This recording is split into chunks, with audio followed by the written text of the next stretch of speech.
জ্বালানির সংকট, এই সংকট আমি আগেই বলেছি, এটা বাংলাদেশের জন্য নয়, এটা বাংলাদেশের নিজস্ব সংকট নয়, এটা বিএনপি এই সংকট তৈরি করেনি বলে না পড়ে। ৭৪-এর দুর্ভিক্ষের কথা আপনাদের মনে নেই, এই প্রজন্মের মনে নেই, কিন্তু আমাদের মনে আছে। ওই দুর্ভিক্ষ ঘুচাতে তিনি খাল খনন কর্মসূচি নিয়েছিলেন এবং তিনি যে এই যে অবদান রেখেছেন, আজও পর্যন্ত আমরা তার সেই অবদানের সুফল ভোগ করছি।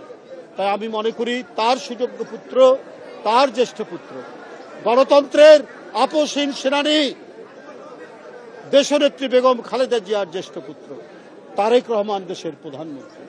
তিনি ক্ষমতায় আসার আগে যে অঙ্গীকার করেছেন, যে প্রতিশ্রুতি দিয়েছেন এবং ক্ষমতায় আসার পর জনগণের ভোটে, জোর করে নয়, একবারে অবাধ সুষ্ঠু নির্বাচন, যার জন্য 16 বছর এক দীর্ঘ সংগ্রাম, আত্মদান, গুম খুন, ক্রস ফায়ারের এক ভয়ঙ্কর বিভীষিকার মধ্যে বিএনপি হেঁটে গিয়ে অনেক সন্তানকে তারা হারিয়ে দিয়েছে, আমরা গুম হয়ে গেছে, ক্রস ফায়ারের শিকার হয়েছে।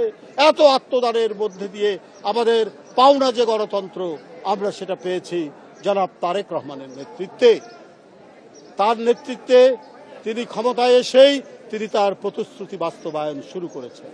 তিনি ফ্যামিলি কার্ড দিচ্ছেন, তিনি ফার্মার্স কার্ড দিচ্ছেন, দিনাজপুরে খাল খনন করছেন, একটার পর একটা প্রতিশ্রুতি পালন করে যাচ্ছে।